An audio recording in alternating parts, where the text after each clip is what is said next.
ሰላም ሰላም የተወደዳችሁና የተከበራችሁ የሆኑ ስፖርት አድማጭ ተመልካቾቻችን እንደምን ዋላችሁ። የዕለተ ማክሰኞ የከሳት ስፖርታዊ መረጃዎችን ከአሁን ስፖርት ይዘን መጥተናል። እናንተ ለአድማጮቻችን ዛሬ የሚደረጉ ሁለት ያክል የ37ኛ ሳምንት የእንግሊዝ ፕሪሚየር ሊግ ጨዋታዎች የሚደረጉ ይሆናል። በሴልኸርስት ፓርክ ስቴዲየም ክሪስታል ፓላስ የሚጫወት ሲሆን እንዲሁ በኢቲሃድ ስቴዲየም ማንቸስተር ሲቲ ከበርንማውዝ ጋር የሚያደርጉትን ጨዋታ ሌላኛው ተጠባቂ ጨዋታ ነው። ይህ ጨዋታ በተለይም በአውሮፓ ቻምፒየንስ ሊግ ለማሳተፍ የሚያደርጉት ሁለቱን የመጨረሻ ወሳኝ ጨዋታዎች የምንመለከት ይሆናል። አንዱን ዛሬ በኢቲሃድ ስቴዲየም የሚጫወቱ ነው የሚሆነው። እነዚህን ጨዋታዎች በሰፊው የምንመለከት ነው የሚሆነው። እንዲሁም ደግሞ በክለብ መረጃዎቻችን ሰፋ ያለ የክለብ መረጃዎቻችንን ይዘን መጥተናል። በተለይም በአሁኑ ሰዓት ላይ የዝውውር ዜናዎች እየበዙም ይገኛሉ። ማቲያስ ኩኛ ከማንቸስተር ዩናይትድ ጋር በግል መስማማቱን ነግረናችሁ ነበር። ዛሬ ፋብሪዚዮ ሮማኖ ይዞት በወጣው መረጃ መሰረት ደግሞ ከክለቡ ጋር ስምምነት ላይ መድረሳቸው ነው እየተገለጸ የሚገኘው። የተጫዋች ኦልሞስት ወደ ማንቸስተር ዩናይትድ ካሪንግተን የሚሄዱ ነገር 90% መጠናቀቁ መረጃዎች እያሳዩም ነው የሚገኙት። ሪካርዶ ካላፊዮሪ ከአርሰናል አልወጣም ወደ ጣሊያንም አልሄድም ሲል ሀሳቡንም ሰጥቷል። እነዚህንና ሌሎች በርካታ የዝውውር መረጃዎችን ለእናንተ ለአድማጮቻችን የምናቀርብ ይሆናል። ከእናንተ የሚጠበቀው ሰብስክራይብ በማድረግ የቤተሰባችን አባል እንዲሆኑ ነው የምንጋብዛችሁ። ላይክ በማድረግ ደግሞ እንድታበረታቱን እንጠይቃችኋለን። ሁሉም አዳዲስና ትኩስ ስፖርታዊ መረጃዎችን ለማግኘት አሁን ስፖርት ምርጫችሁ ይሁን ነው የምንለው። እኛ ቀጥታ ወደ ፕሮግራሞቻችን አለፍን። ወደ ጣሊያን አልመለስም ሲል ሪካርዶ ካላፊዮሪ ሀሳቡን ሰጥቷል። የጣሊያኑ የተከላካይ ስፍራ ተጫዋች የሆነው ሪካርዶ ካላፊዮሪ በአርሰናል ቤት ደስተኛ መሆኑን ነው የገለጸው። ወደ ጣሊያን ሊግ አልመለስም ሲል የገለጸው ሪካርዶ ካላፊዮሪ በአርሰናል ቤት በጥሩ ሁኔታ ደስተኛ ነኝ በማለትም ተናግሯል። አክሎም በዓለም ምርጡ ሊግ ውስጥ ወይም ልዩነት እየፈጠርኩ እገኛለሁ ሲል አስተያየቱንም ሰጥቷል። በቀላሉ እየጎለበት እየተሻሻልኩ ነው። በዚህ ደግሞ ደስተኛ ነኝ። በምርጫዬ እርግጠኛ ነበርኩኝ። በፍጹም አልጸጸትም ሲል ሀሳቡንም ሰጥቷል ሪካርዶ ካላፊዮሪ። አርሰናል በዚህ ክረምት ክለቡን ለማጠናከር ቢያንስ በአራት ቦታዎች ላይ ተጨማሪ ተጫዋቾችን ለማምጣት የሚያስፈልገውን ገንዘብ ለአዲሱ ለስፖርቲንግ ዳይሬክተር አንድሬ ቤርታ ተመድቦለታል ሲል ሳምዲን ሀሳቡንም ሰጥቷል። ኦሊ ዋትኪንስ አርሰናል አሁንም የፊት መስመር ላይ እንደ አማራጭ ከያዛቸው አጥቂዎች አንዱ ቢሆንም አሁን ላይ ካለው ሁኔታ አንጻር አርሰናል ኦሊ ዋትኪንስን ለማስፈረም ወደ ዋትኪንስ የመመለሱ እድል አነስተኛ ነው ሲል ይሁ ጋዜጠኛ ሳምዲን ሀሳቡንም በትላንትናው ዕለት ይዞት ማውጣትም ችሏል። ዊሊያም ሳሊባ ባለፉት 3 ዓመታት ለዋንጫ እየተቃረበን ግን ማሳካት አልቻለም። ቀጣዮቹን ዓመታት ግን ዋንጫ እንደምናሸንፍ እርግጠኞች ነን ሲል ነው የተናገረው። ማንቸስተር ዩናይትድ ለማቲያስ ኩኛ ውል ማፍረሻ 62.5 ሚሊዮን ፓውንድ ለወልቭስ ለመክፈት ተዘጋጅቷል። ማቲያስ ኩኛ ጥያቄውን ተቀብሏል። በተጫዋቾች በኩል ንግግሮች እያለቁ ነው ሲል ፋብሪዚዮ ሮማኖ በትላንትናው ዕለት እንዲሁም ደግሞ ዛሬ ይዞት በወጣው መረጃ ማረጋገጥም ችሏል።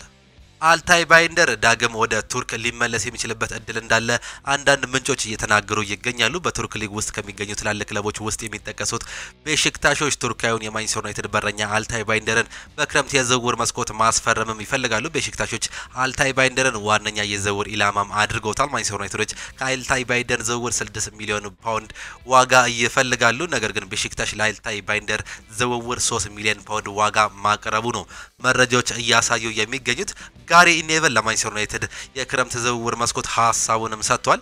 በክረምቱ ብዙ ማሻሻያዎች ያስፈልጋሉ። አሰልጣኙ ይህን መጥፎ አጫወት እንዲቀይር እንዲሁም ደግሞ በሚፈልገው መልኩ ጥሩ አጫወት እንዲጫወት ቢያንስ 5 ወይም 6 ተጫዋቾች ያስፈልጉናል። በትንሹ 2 አጥቂዎች፣ አንድ የመሃል ሜዳ ተጫዋች፣ ዋና አንገብጋቢ ቦታ ላይ ደግሞ 2 የመስመር ተከላካዮች እንዲሁም 2 የመሃል ተከላካዮች ያስፈልጉታል። በትንሹ 6 ተጫዋቾች የግድ ያስፈልጉታል ሲል ነው ጋሪ ኔቨል ስለ ማንቸስተር ዩናይትድ እንዲሁም ደግሞ አሰልጣኙ ሀሳቡንም የገለጸው። ፓትሪክ ኤቭራ የፍጻሜ ጨዋታዎችን አስመልክቶ ተከታዩን ደም የሚያሞቅ ንግግር ለተጫዋቾች አስተላልፏል። ተፋለሙ ለመለያው። በዓለም ላይ ከሚገኙ የማንቸስተር ዩናይትድ ደጋፊዎች እንዲሁም ደግሞ ለማንቸስተር ዩናይትድ ሕዝብ ስትሉ ደማችሁንም ክፈሉ። ይህ ነገር ግዴታችሁ ነው። ምንም ይሁን ምንም ሰበብ አያስፈልግም። ማሸነፍና ማሸነፍ ብቻ ከማንቸስተር ዩናይትድ እንጠብቃለን በነገው ጨዋታ ሲል ሀሳቡንም ሰጥቷል። ፓትሪክ ኤቭራ ከፌብራሪ 2020 አንስቶ በአውሮፓ 4 ታላላቅ ሊጎች ውስጥ የግብ ዕድል የፈጠሩ እንዲሁም ደግሞ ብዙ የጎል አስተዋጽኦ ያበረከቱ አማካዮችን ስንመለከት ብዙ የጎል አስተዋጽኦ በማበረከት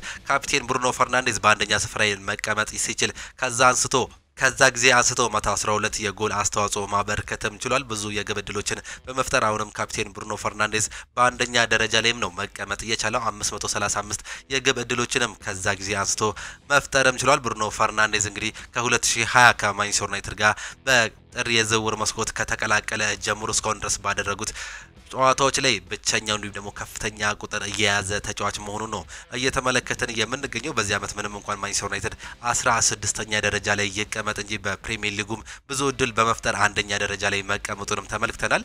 ይህንንም መረጃ ዘ ቴሌግራፍ ነው ይዞት መውጣት የቻለው።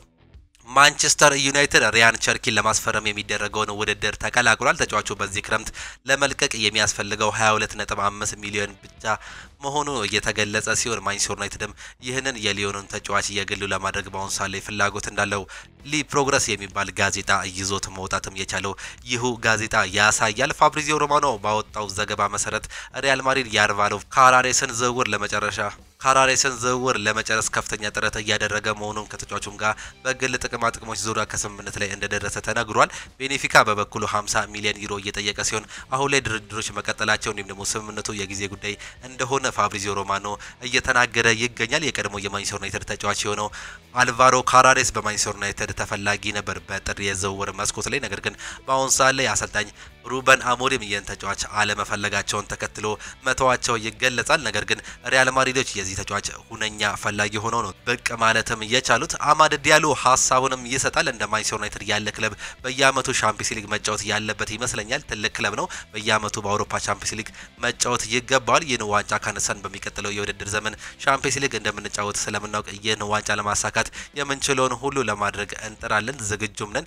ይህንን ለደጋፊዎቻችን እንዲሁም ደግሞ ለኛ ለሚተጉ ሁሉ እናደርጋለን ሲል አማድ ዲያሎ ተናግሯል።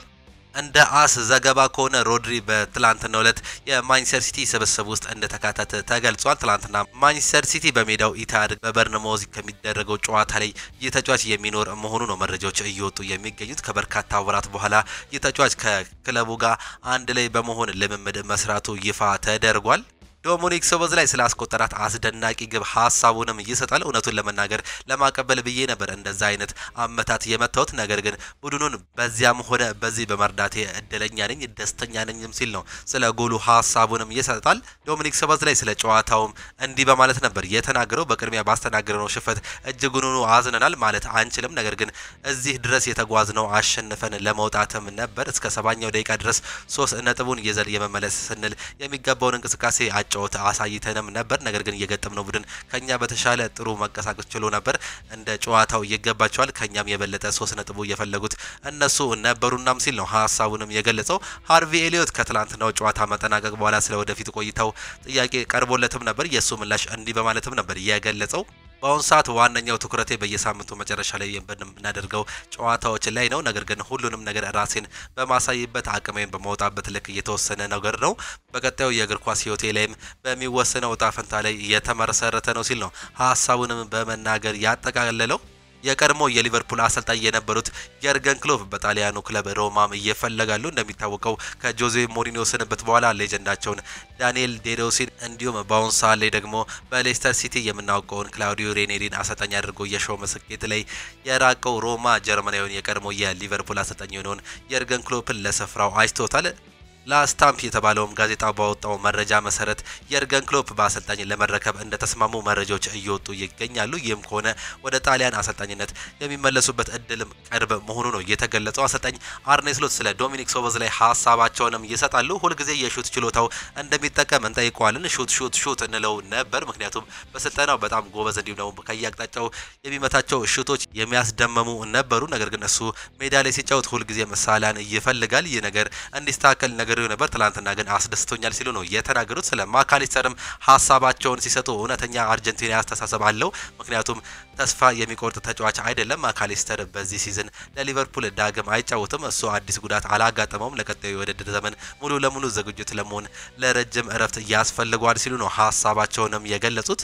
ሉካ ሞድሪች በክለቡ የመቀጠል ፍላጎት ካለው አዲሱ አሰልጣኝ ዣቪ አሎንሶ በቡድኑ እንዲቀጥል አረንጓዴ መብራት ሰጥቶታል። እናም ክሮኤሺያው ክለብ በቀጣዩ ዓመት በክለቡ ለመቆየት ደሞዙን እንደገና መቀነስ ይኖርበታል ሲል ለሪያል ማድሪድ ቅርብ የሆነው አስ ይዞት የወጣው መረጃም ያሳያል። በሪያል ማድሪድ ቤት የመቆየት ሁኔታ ጥርጣሬ ውስጥ የገባው ዩክሬናዊው ግብ ጠባቂ አንድሬ ሉሪን በዚህ ክረምት ክለቡን ከለቀቀ ሪያል ማድሪድ የኢስፓኞሉን ግብ ጠባቂ የሆነውን ዋን ጋርጂያን ማስፈረምም ይፈልጋል። ይህን ተጫዋች አርሰናል እንዲሁም ደግሞ ማንቸስተር ዩናይትድ ከእንግሊዝ ፈላጊ ክለቦች ውስጥ ይካተታሉ።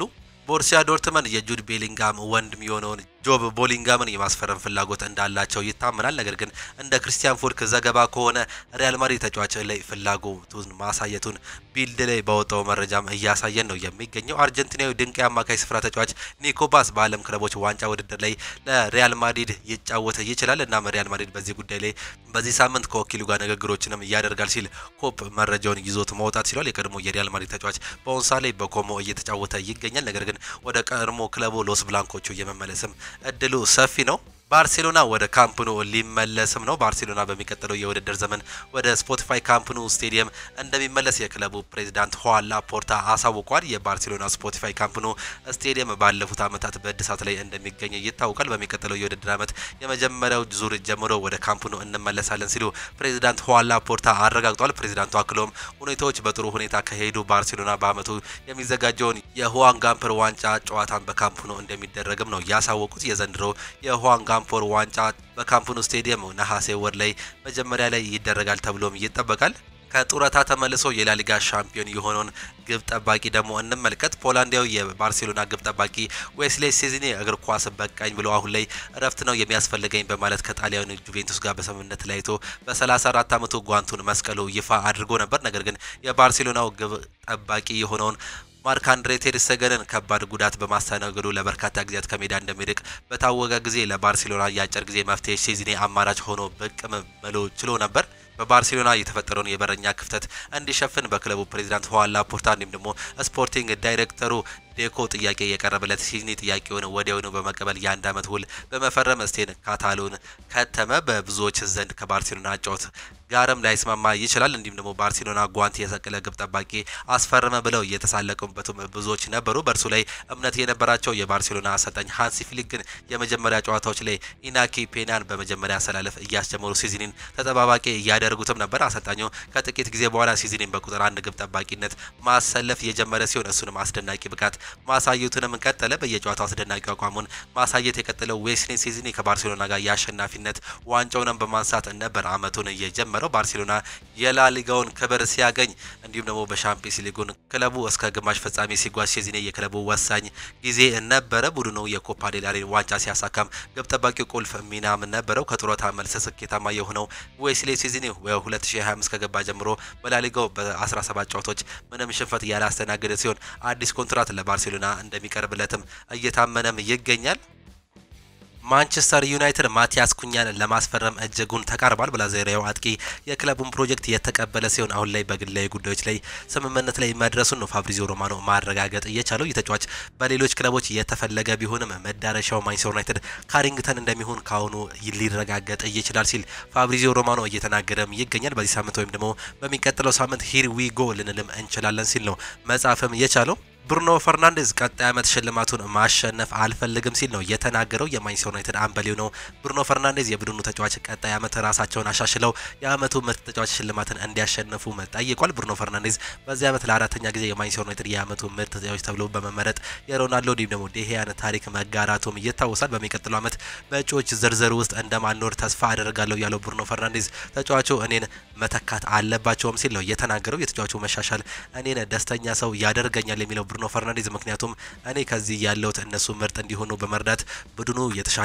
ለማድረግ ነው በማለትም ነው ሀሳቡንም መስጠት እየቻለው። ሌኒ ዮሮ ከቶተንሃም ሆትስፐር ጋር በሚደረገው የዩሮፓ ሊግ የፍጻሜ ጨዋታ ላይ የመጫወት እድል አለው። እሱ የመመረጡ ውሳኔ በፖርቹጋል አሰልጣኝ ሩበን አሞሪም የሚወሰንም ይሆናል። ነገር ግን በአሁኑ ሰዓት ላይ እንዳገገመ ነው መረጃዎች እያሳዩ የሚገኙት።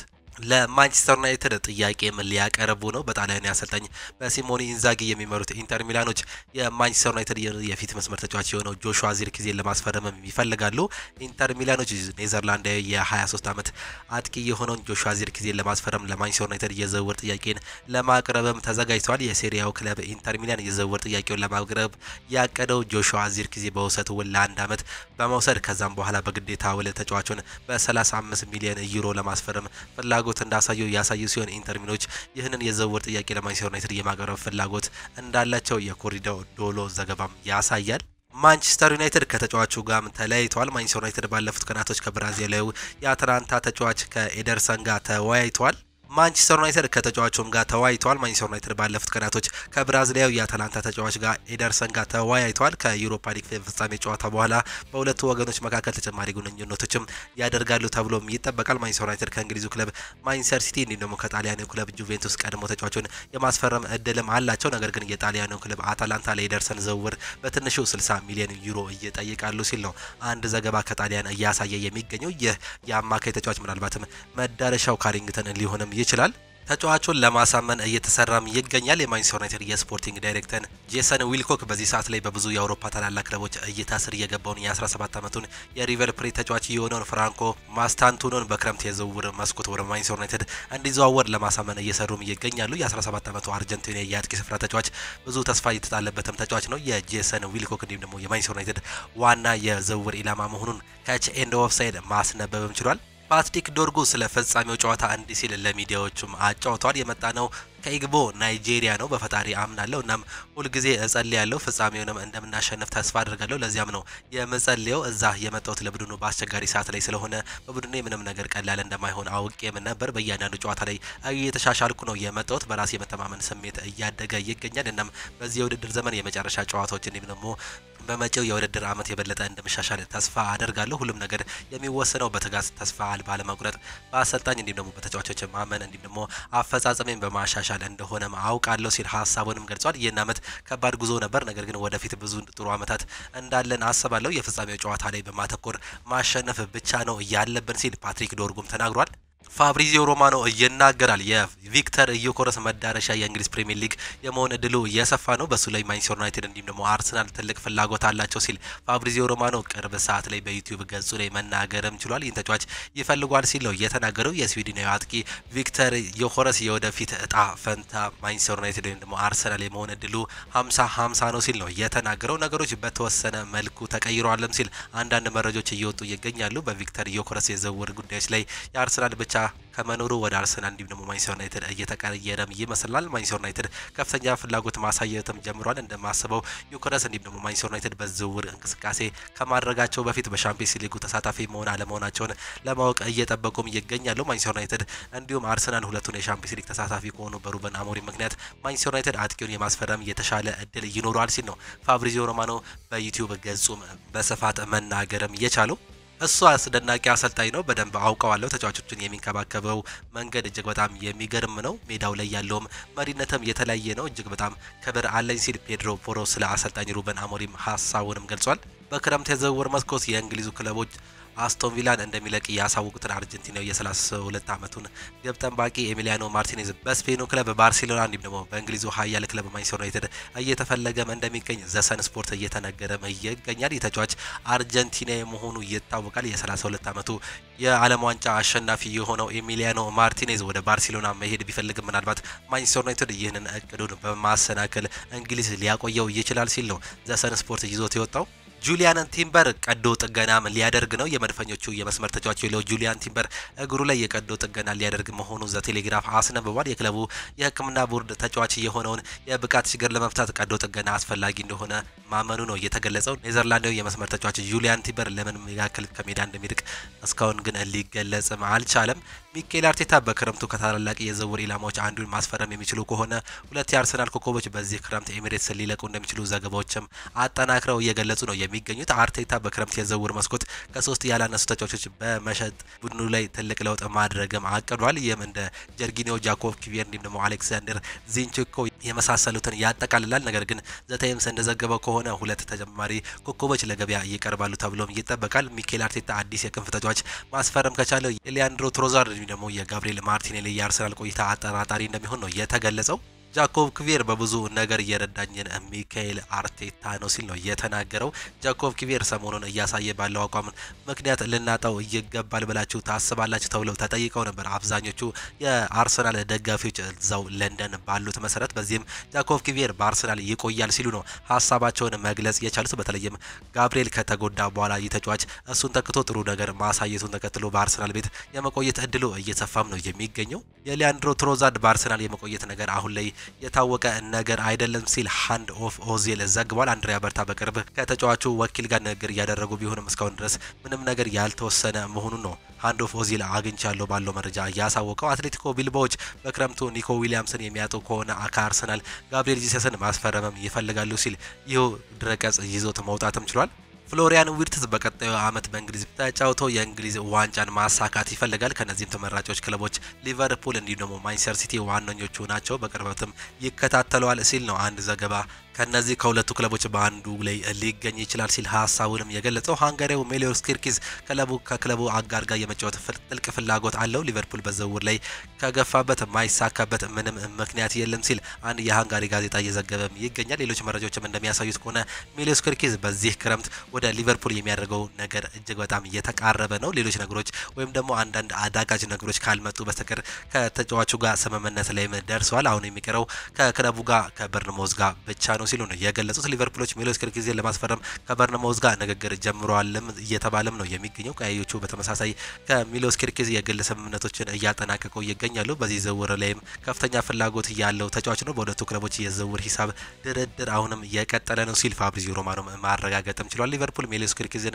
ለማስፈረም ንግግር ጀምሯል። እናም ንግግሩን በፍጥነት እያካሄደም ይገኛል። ተጫዋቹን ሊቨርፑልን መቀላቀል ይፈልጋል። ሊቨርፑል ዝውውሩን ማፋጠን ጠንክሮ እየሰራም ይገኛል። በአሁኑ ሰዓት ላይ በሁለቱ ክለቦች መካከል ለዝውውር ክፍያ ንግግር እየተደረገም ይገኛል ስም ሲል ነው ፋብሪዚዮ ሮማኖ በዩቲዩብ ገጹ መናገርም የቻለው። ማንቸስተር ሲቲ ቤት ስናመራ ደግሞ ፔፕ ጋርዲዮላ ስለ አውሮፓ ቻምፒየንስ ሊግ አስፈላጊነት ሀሳቡንም ሰጥቷል። የኤፍኤ ካፕ ዋንጫን ካሸነፈን በኋላ በርንማውዝን ብንገጥም ይሻል ነበር፣ ለማሸነፍ ይረዳል፣ ነገር ግን ምንም ያህል ጠንካራ እንደሆነን የምናሳይበት ጊዜ አሁን ነው ሲል ነው ሀሳባቸውን መግለጽ የቻሉት። ፔፕ ጋርዲዮላ እንደገና ቡድኑን በገንባት ላይም ሲናገሩ ከ9 ዓመታት በኋላ እንደገና ገንብተናል፣ ከደረስንበት ጊዜ ጀምሮ የተመሳሳይ ተጫዋቾች ጋር አትሆንም፣ ከዚህ ሁሉ ጊዜ በኋላ ግዙፍ ተጫዋቾች እየጠብቁናል ሲል ነው የተናገሩት። አንዳንዶቹ ወደ አውሮፓ ወይም ደግሞ ወደ ሌሎች ክለቦች ይሄዳሉ፣ እነዚህን ተጫዋቾች መተካት ይጠበቅብናል፣ በሚቀጥለው ክረምት ይህን ነገር እናደርገዋለን ሲሉ ነው የተናገሩት። ፔፕ ጋርዲዮላ በመጨረሻው ጨዋታም ሲናገሩ ስለ ሽንፈት እንዲሁም ደግሞ በደንብ ካልተጫወትክ ታዝናለህ፣ በዚህ አጋጣሚ መሸነፍ አይገባም፣ ነገር ግን ይቅርታ በጣም ጥሩ ተጫውተናል፣ ተጫዋቾቹ ሁሉም ነገር አድርገዋል ሲሉ ነው የተናገሩት።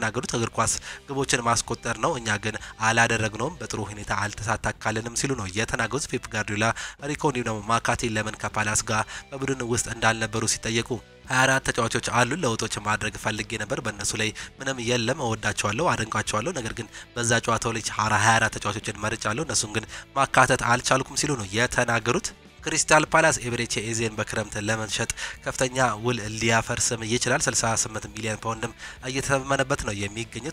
ቶተናም የተጫዋቹ ፈላጊ ነው ደግሞ አርናቂ ቢሆንም ማንቸስተር ዩናይትድ እንዲሁም ደግሞ ማንቸስተር ሲቲ ዝውውሩን ለመቀላቀል ዝግጁ ናቸው ሲል ፉትቦል ኢንሳይደር ማስነበብም ችሏል። ዳኒ ኦልሞ ከፍሎሪያን ዊርትዝ ጋር በመቀጠል በማንቸስተር ሲቲ እንደ አማራጭ የታየ ሲሆን ተጫዋቹ ወኪሎች መደበኛ ግንኙነቶችም ተካሂዷል። ማንቸስተር ሲቲ በዋነኛነት በዊርትዝ ላይ መስራቱን የሚቀጥል ሲሆን ወደ ኦልሞ የሚዞረው የዊርትዝ ጉዳይ ወድቅ ከተደረገበት ብቻ ነው ሲል ሳን ኦፍ ዘገባ ይዞት መውጣትም ችሏል።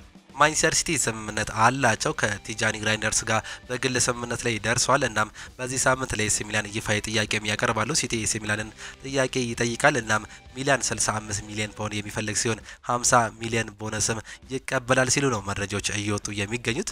ፔፕ ጋርዲዮላ ስለ ጉዳቶች ሲናገሩ የተወሰኑ ተጫዋቾች እየተመለሱ ይገኛሉ። ሮድሪጎ በየቀኑ እየተሻሻለ ነው የሚገኘው፣ ነገ የምናየው ይሆናል ሲሉ ሀሳባቸውን ሰጥቷል። ስለ ዛሬው ጨዋታ ስለ ቀጣይ ፔናልቲ መቼም ሲጠይቁ አላወራንም፣ ፔናልቲ መቼዎች ጎል ማስገባት ወይም ደግሞ መቻል አለባቸው ሲል ሀሳባቸውን ሰጥቷል። በኤፍኤ ካፕ ፍጻሜ ጨዋታ ላይ እንግዲህ ኤርሊንግ ብሮት ሃላንድ ኳሱን ለኦማር ማርሙሽ በመሰጥ ኦማር ማርሙሽ ፔናልቲው መሳቱን ተመልክተን ነበር። በዚህም የተነሳ ነው ይህ ጥያቄ ሊነሳላቸው የቻለው። ስለ ኤፍኤ ካፕ ፍጻሜም ሲጠየቁ ጥሩ ጨዋታዎች ተጫውተናል ግን ደግሞ አላሸነፍንም። አሁን ላይ አይምሮ ውስጥ ያለው በርንማውዝ ብቻ የሚል ነው። ያን ጨዋታ በአሁን ሰዓት ላይ ረስቼዋለሁ፣ ይህን ነገር ደግሜ ማስታወስ አልፈልግም ሲሉ ሀሳባቸውን መግለጽ ችሏል። ዛሬም በእንግሊዝ ፕሪሚየር ሊግ የሚደረጉ ጨዋታዎች አሉ። ሁለት ያክል የ37ኛ ሳምንት የእንግሊዝ ፕሪሚየር ሊግ ጨዋታዎች ናቸው የሚደረጉት። በዚህ ሳምንት ያሸነፈው ክሪስታል ፓላስ ዋንጫውን ከ120 ዓመት በኋላ ማንሳት የቻለው ክሪስታል ፓላስ በሜዳውና በደጋፊዎች ፊት ወልቨርሃምፕተንን የሚያስተናግድ ሲሆን ማንቸስተር ሲቲ ደግሞ ከበርንማውዝ ጋር የሚያደርጉት ጨዋታ ይጠበቃል። እነዚህ ሁለቱ ጨዋታዎች ምሽት 4 ሰዓት ላይ የሚጀምሩ ጨዋታዎች ናቸው። በሴልሃርስት ፓርክ ስቴዲየም አሸናፊው ክሪስታል ፓላስ ከወልቨርሃምፕተን ጋር ነው ዛሬ የሚገናኙ የሚሆኑት። ክሪስታል ፓላስ ማሸነፋቸውን ተከትሎ እንግዲህ የዩሮፓ ሊግ ተፋላሚ መሆናቸውን ደግሞ በሚቀጥለው አመት ለዩሮፓ ሊግ በቁ መሆናቸውን ማረጋገጥ ችለዋል። ምንም እንኳን በአሁን ሰዓት ላይ 12ኛ ደረጃ ላይ መቀመጥ ቢችሉም እንግዲህ የኤፍኤ ካፕን ማሸነፋቸውን ተከትሎ የዩሮፓ ሊግ ተፋላሚ መሆናቸው ነው የተገለጸው። አንዱ የዩሮፓ ሊግ ተፋላሚ እስካሁን ድረስ መለየት ግን አልቻለም። ወልቨርሃምፕተንም እንግዲህ 14ኛ ደረጃ ላይ መጥቷል።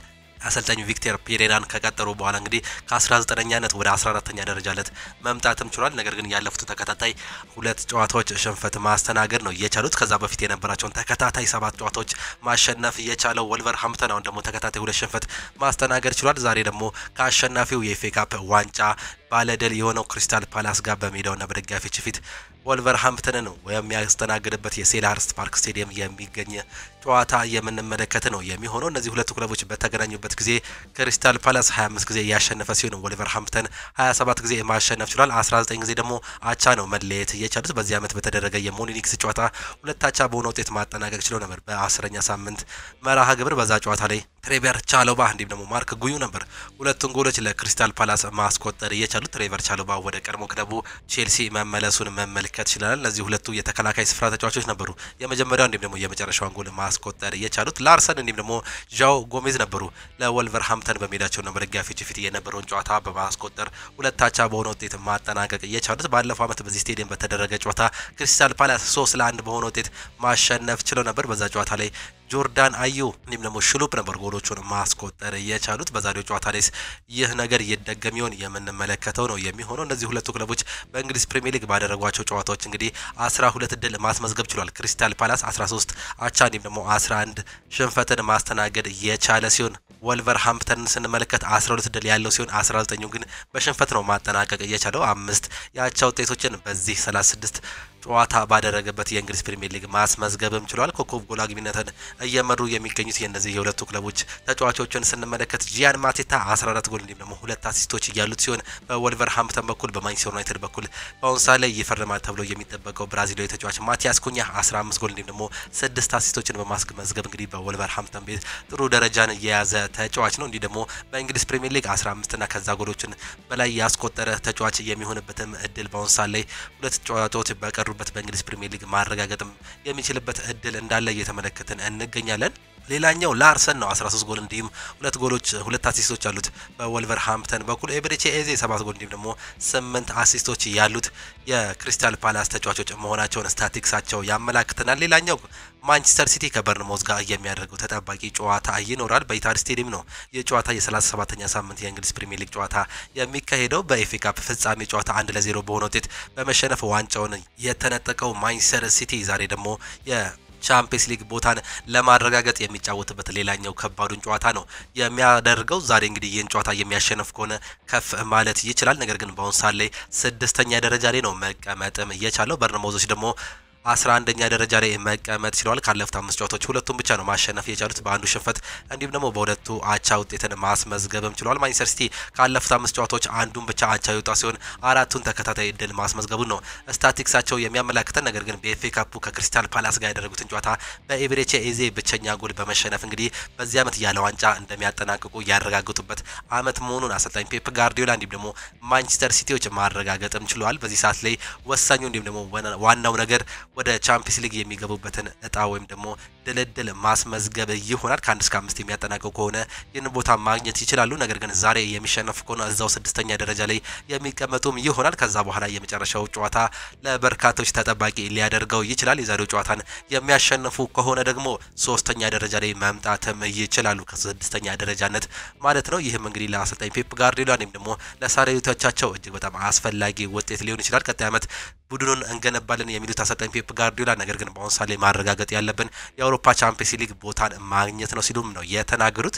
የእርስ በርስ የመጨረሻ 5 ጨዋታዎችን ስንመለከት አንዱን ብቻ በርንማውዝ ያሸነፈ ሲሆን 5ቱን ግን ማንቸስተር ሲቲ ነው ማሸነፍ እየቻለው። ከሜዳቸው ውጪ ባደረጉት ጨዋታ እንግዲህ በኤፍኤ ካፑ ግማሽ ፍጻሜ ማንቸስተር ሲቲ በርንማውዝን አሸንፎ ማለፉን ተመልክተን ነበር። በዛ ጨዋታ ላይ ኢቫኒሰን በመጀመሪያው ደቂቃ ላይ ጎል ቢያስቆጥርም በ49ኛው እንዲሁም ደግሞ በ63ኛው ደቂቃ ላይ ኤርሊንግ ብሮት ሃላንድ እንዲሁም ደግሞ ኦማር ማርሙሽ ባስቆጠሯቸው ጎሎች ለፍጻሜ ደርሰው እንደነበር ተመልክተን ነበር። ነገር ግን በፍጻሜው ጨዋታ ድል ሊቀናቸውም አልቻለም። በዚህ ዓመት በእንግሊዝ ፕሪሚየር ሊግ ባደረጉት ጨዋታ በእንግሊዝ ፕሪሚየር ሊግ በበርንማውዝ ሜዳ በተደረገ ጨዋታ 2-1 በሆነ ውጤት ማሸነፍ ችሎ ነበር። አንቶኒ ሴሜኒዮ እንዲሁም ደግሞ ኢቫኒሰን ነበር ሁለቱን ጎሎች ማስቆጠር የቻሉት።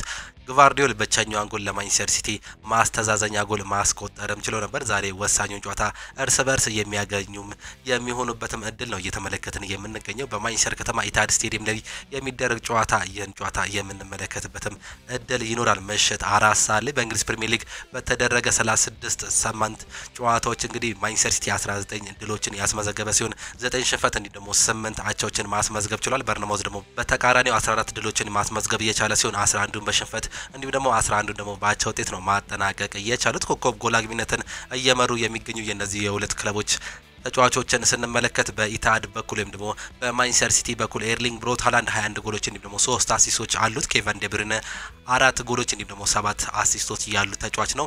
ጀስቲን ክላይቨርት 12 ጎሎች እንዲሁም ደግሞ 6 አሲስቶች ያሉት ሲሆን አንቷን ሴሜኒዮ 9 ጎሎች እንዲሁም ደግሞ 5 አሲስቶችን በማስመዝገብ በበርንማውዝ በኩል የሚጠቀሱ ተጫዋቾች ናቸው። ዛሬ እንግዲህ የሚደረገው ወሳኙን ጨዋታ በእንግሊዝ ፕሪሚየር ሊግ 37ኛ ሳምንት መርሃ ግብር ምሽት 4 ሰዓት ላይ የምንመለከትበትም እድል ይኖራል። በዚህም ጨዋታ ላይ እንደተዝናኑ እንዲሁም ደግሞ ጨዋታውን እንድታዩ ነው የምንጋብዛችሁ። የተወደዳችሁና የተከበራችሁ የአሁን ስፖርት አድማጭ ተመልካቾቻችን ለዛሬ የነበረን ስፖርታዊ መረጃዎቻችን ይህንን ይመስሉ ነበር። ፕሮግራሞቻችን እንዴት አያችኋቸው? ላይክ በማድረግ ልታበረታቱን እንጠይቃችኋለን። ሁሌም አዳዲስና ትኩስ ስፖርታዊ መረጃዎችን ለማግኘት አሁን ስፖርት ምርጫችሁ ይሁን ነው የምንለው። የዛሬ የከሰዓት ፕሮግራሞቻችን ይህንን ይመስሉ ነበር። በጠዋት ፕሮግራሞቻችን እስከምንገናኝ ድረስ ቻው ቻው። መልካም ጊዜ፣ መልካም ምሽት ይሁንላችሁ።